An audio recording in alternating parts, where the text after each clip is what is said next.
বাবা মা হচ্ছে সন্তানের কাছে ভরসার জায়গা, বিশ্বাস আর শান্তির জায়গা। বাবা মার কাছে সন্তান আছে মানে শান্তিতে আছে, নিরাপদে আছে। কিন্তু আজকালকার কি আর সেটা হচ্ছে? আমার তো মনে হয় না। সব বাবা মা অবশ্য এক না, সবার কথা বলবো না।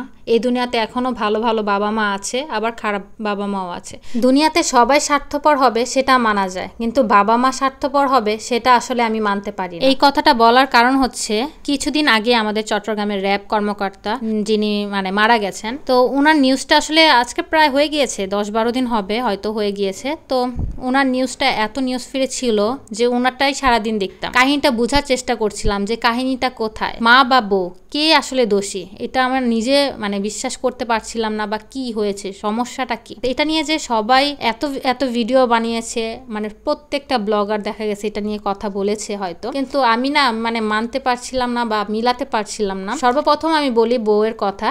বউ খারাপ হবে এটা স্বাভাবিক, কারণ বউরা হচ্ছে উড়ে এসে জুড়ে বসে, তো তারা একটু খারাপ হবে। পরের বাড়ির মেয়ে তো একটু ভালো হওয়ার কোনো চান্স নেই, বউরা খারাপ হবে, কারণ এটা মুখে মুখে কথা।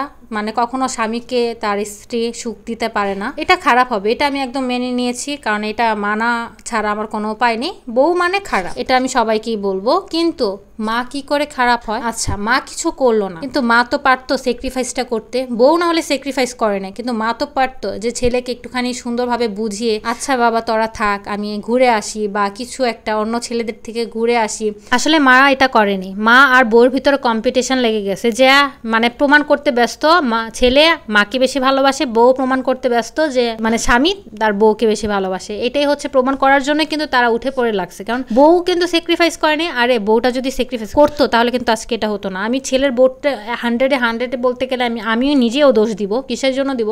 সে নিজেই বলতেছে তার স্বামী ভালো, তার স্বামীর কোনো দোষ নেই, তার কোনো খারাপ কোনো কিছুই নেই। তাহলে কি সমস্যা? শুধু মা ভক্ত ছেলে ছিল। তাহলে মা ভক্ত ছেলে যখন ছিল, তাহলে একটুখানি তো স্যাক্রিফাইস করা যেত না? তার স্বামীর কোনো দোষ নাই, কিন্তু মা ভক্ত, তার ভালো ইনকাম ছিল, সব কিছু যোগ্যতা সম্পূর্ণ একটা ছেলে, সব কিছু পারফেক্ট। তারপরও এই স্যাক্রিফাইসটা এই মেয়েটা করতে পারলো না।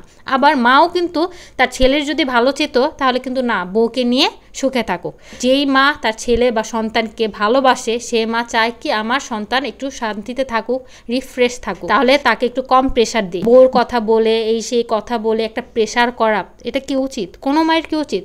এটা অধিকাংশ মা করে। তারপরে আমি তো পলাশার কথা বাদই দিই, তার মায়ের কথা বাদ দিই। আমি জাস্ট কিছুদিন আগে এই একটা নিউজ দেখলাম যে বাবা মা মিলে তার সন্তানকে মেরে ফেলছে, তার একটা মেয়েকে মেরে ফেলছে। কিসের জন্য? জমির জন্য। তার সম্পত্তি এতই দরকার যে তার নিজের মেয়েকে মেরে ফেলছে, সম্পত্তি অন্যজনের উপর দোষ চাপাবে। এটা কোনো বাবা মা করতে পারে? এত সম্পত্তির লোভ? হ্যাঁ, আজকালকার বাবা মাদের সম্পত্তির এত লোভ যে সন্তান বাঁচলো মরলো কিংবা মেরে ফেললাম, বা তাদের সংসার বাঁচলো না বাঁচলো তাতে কোনো যায় আসে না, তারপরে অন্যের ওপর দোষ চাপাবে। ওই যে একজন সম্পত্তির জন্য মেরে ফেললো, আবার অন্যজনের ওপর দোষ চাপালো। আর মা তার সন্তানের এত প্রেশার করলো যে সে ছেলের সুখ কোথায় না কোথায় সেটা বুঝলোই না, আবার বউর ওপর দোষ চাপালো যে বউ ভালো না। আর মা তো সাধু মহিলা, তার মতো সাধু তো আর দুনিয়াতে কেউ নেই, মারা হচ্ছে সাধু। আচ্ছা, সন্তানের যদি সুখ নির্ধারণই না করতে পারে বাবা মা, তাহলে কেন সন্তান জন্ম দেয় বাবা মারা?